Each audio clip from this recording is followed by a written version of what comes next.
Good morning, everyone. This is the Daily Dose, and I'm Susie Plasencia. I'm Marcela Valdivia. And I'm Noelle Medina.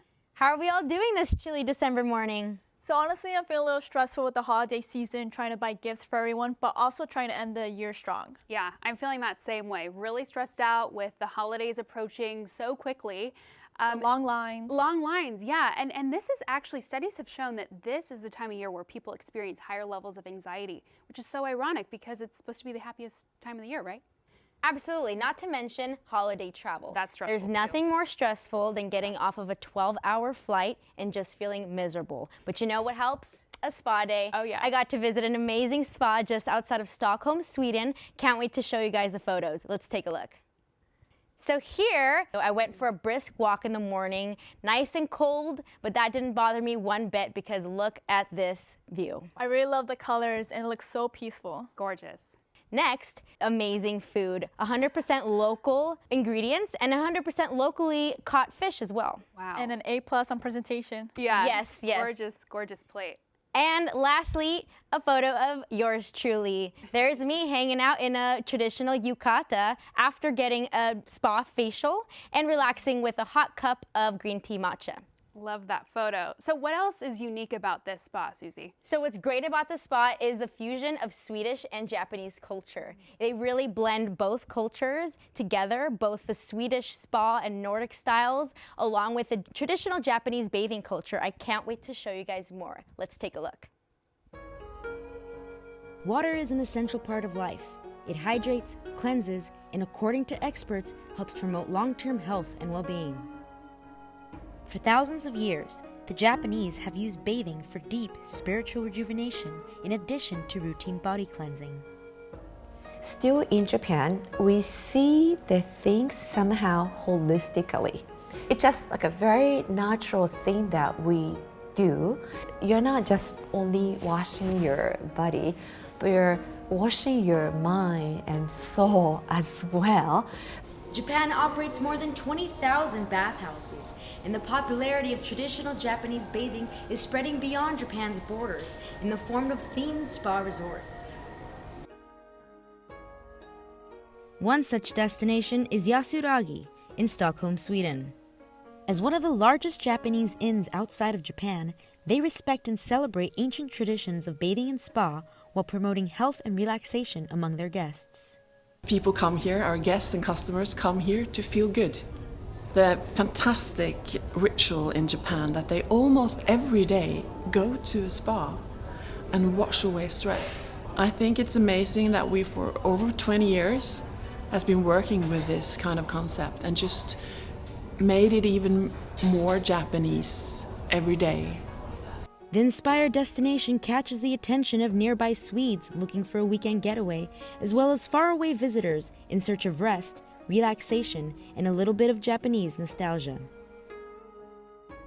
Wow, Japan in Sweden, and the spa looks really fantastic. So we just, booked spontaneously, and now we're here. It's living the authentic Japanese life. And then, of course, it's just fantastic if you can relax in the hot water. I felt like traveling back to Japan, so it's amazing. With its steaming waters and welcoming atmosphere, Yasuragi has created a relaxing Japanese escape nestled among the vibrant Nordic coast. Susie, that looks so relaxing. It's always a great idea to take a moment for self-care. Absolutely. It's so important, especially during work and home life, to just take that moment, like you said, and disconnect, recharge, and really take time for yourself. And where else did you travel? What else did you do?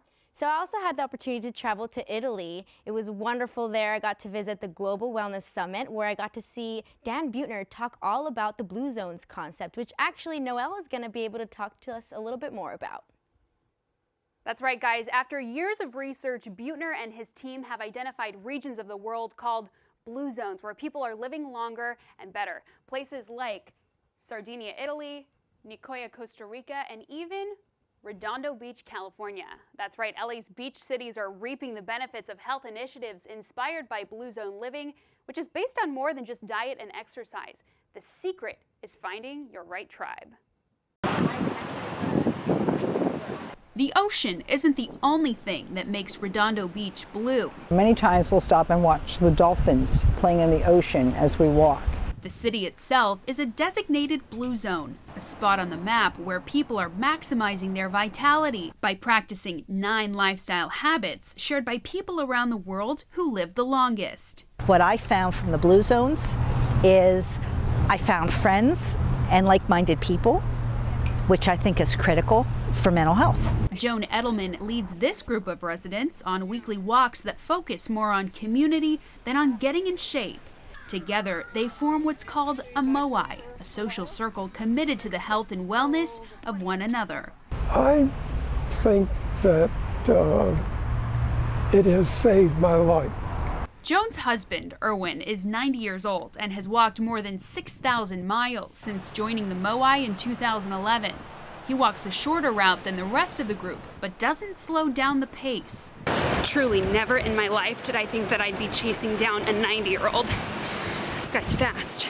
The way I feel today, I don't see anything that can keep me from being alive in another 5 years. I would tell you definitely if he had sat down 7 years ago in his chair and not gotten up and walked, that he might not be here now. Erwin isn't the only one whose life has been forever changed by the Blue Zone initiative. One of our members got breast cancer, and I was really proud of the team because they pulled together. She had a really bad battle, so we don't take anything for granted, but she's lovely and she's one of my favorite people in the moai. With every step, this Blue Zone tribe proves it's anything but blue. Believe it or not, you guys, I am still out of breath from filming that story. I'm not kidding you. Yeah, I thought it was so interesting to see how you really couldn't keep up with the man. Yeah, right, 90 years old. And so fit. So fit. Exercise is important, but of course, diet is as well. Can you tell us a little bit more about the lifestyle Blue Zones habits? Yeah, absolutely, Susie. I'm glad you brought up diet because diet is a big part of living a Blue Zone certified lifestyle. So people in Blue Zones tend to eat less animal protein, more plant-based protein. It's called the plant slant. So a great option, of course, is black beans. They are very rich in fiber as well as protein. Lentils are also a great option. My personal favorite diet lifestyle habit from the Blue Zone is the wine at 5 principle. This is a Sardinian Cannonau red wine from Sardinia. You can actually buy it here at local grocery stores, and it's much higher in antioxidants, which means it's heart healthy. So maybe we can enjoy this after the broadcast together. Definitely. I'm all for that. So now that we're talking about friends and food, Marcella, you got to visit one of LA's secret gardens. Can we hear more about that? Yes, I did. It's located in La Plaza de Cultura y Artes in downtown LA. This hidden garden provides students K through 12 an edible learning experience where they learn about produce from the garden by exploring their 5 senses. Students also participate in a culinary arts workshop where they make a healthy snack. Take a look. Basil, oranges, chives, and chilies are only some of the produce people can find in the organic edible garden in La Plaza de Cultura y Artes. Los Angeles communities are bombarded with unhealthy food options, but this hidden gem pushes for healthy eating. In a world of consumerism and fast food, a little bit of information like this tends to go a long way, and that's the idea. We want to empower the little ones so that when they grow up, they understand that their history has much more than just grease and lard. The Edible Learning Garden and Culinary Arts program is a space for students K through 12 to take ownership of the garden and learn more about where their food comes from. In the workshop, students learn about nutritional values of food and drinks. We'll get into fibers and how much quantities of salt and sugar can be found in certain fruits and vegetables, compare and contrasting healthy drinking versus the soda pop. Students also explore their 5 senses by learning the process of how food is grown from the dirt and how to create their own gardens. It's not just like look at the plant, because you have to experience the smell. So we definitely do a lot of observation, but we do a lot of touching and smelling and tastings. With copal, white sage, rose petals, and lavender, students are able to learn about the series of aromas that lead to better memory. Some people said, I get a lot of headaches, I'm gonna make one with lavender.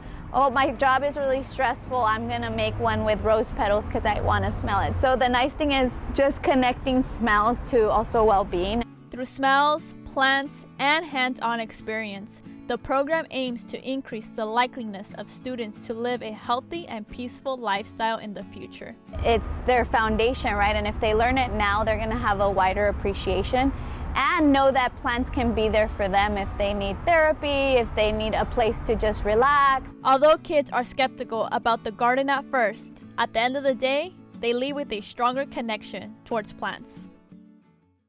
Now to talk more about a balanced lifestyle, we have one of LA certified life coaches. Please welcome Nicole Hanasov. Thank you so much for coming. Thank you for having me. Okay, so to start off, can you tell us a little bit about the importance of self-care? Yes, this is one of my favorite topics.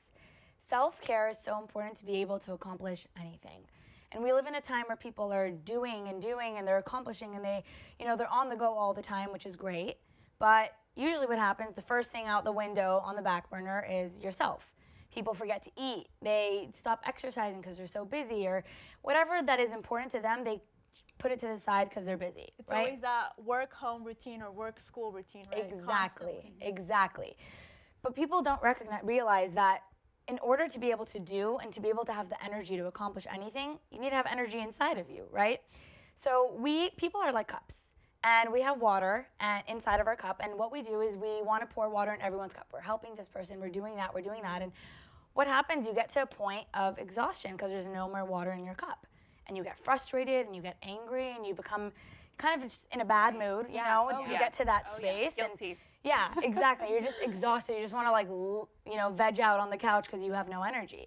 Right. And people don't realize it doesn't have to get to that point. You need to always pour water in your own cup first to be able to fill everyone else's cup. Agree. Right. I love that metaphor. Yeah, absolutely. Great. It just makes sense, Yeah, right? it does. Yeah. Completely. So let's talk time management. So for those of us who have just jam-packed schedules, what is your advice when it comes to really filling your day with stress-free time management skills? So I really think it's all about being organized. People have lists running through their head all day. That in itself, that causes stress.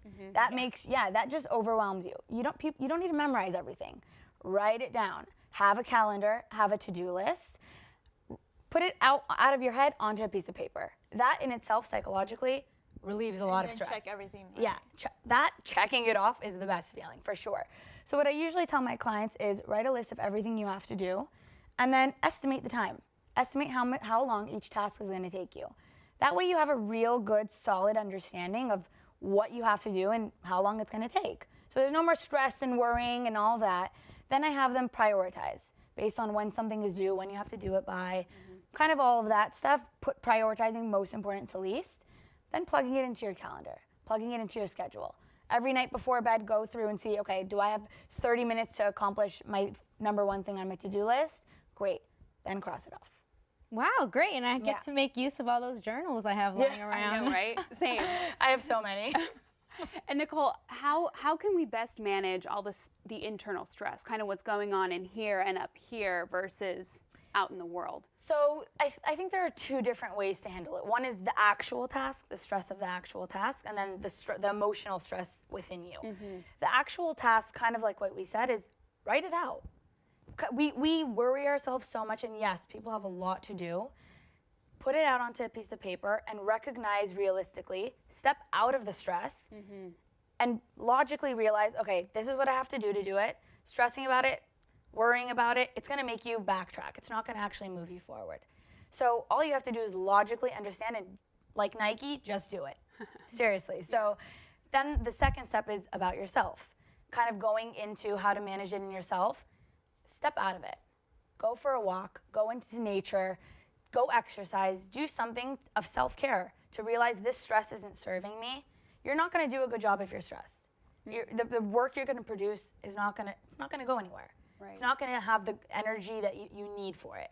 So go take care of yourself. Yeah. Take a bath. Sleep early that night so the next day you have the energy to really accomplish what you need. Yeah, I definitely struggle with, being present. That's kind of what you're talking about. Exactly. Yeah. That takes, you need to step out of it for a Discipline. second. Yeah, it's a pause, getting out of the kind of the situation on an emotional level and really realizing where you are, where you stand with it, and how to move forward.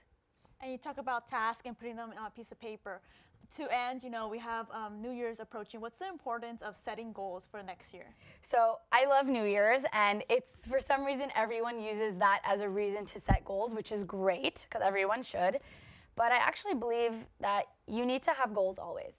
Throughout the whole year, there always has to be something to reach for, something to move forward with. Because goals and setting something to grow towards, it's movement.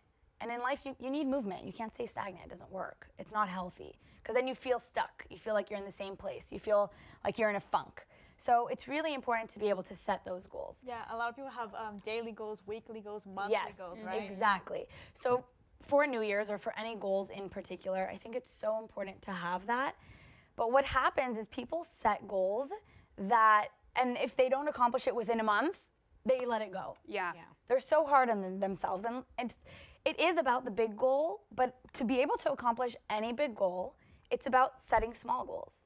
Understanding that, let's say if you want to lose 10 pounds, great.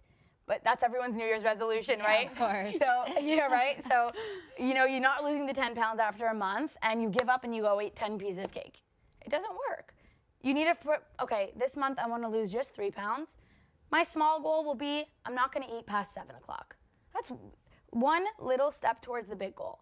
And then once you accomplish that, okay, I'm gonna stop having wine every single night, you know? So you kind of get in the rhythm of really accomplishing what the bigger goal is by setting small goals that you're able to accomplish. It's a process, right? Exactly. Yeah, baby steps. Yeah. Yeah, makes sense. Yeah.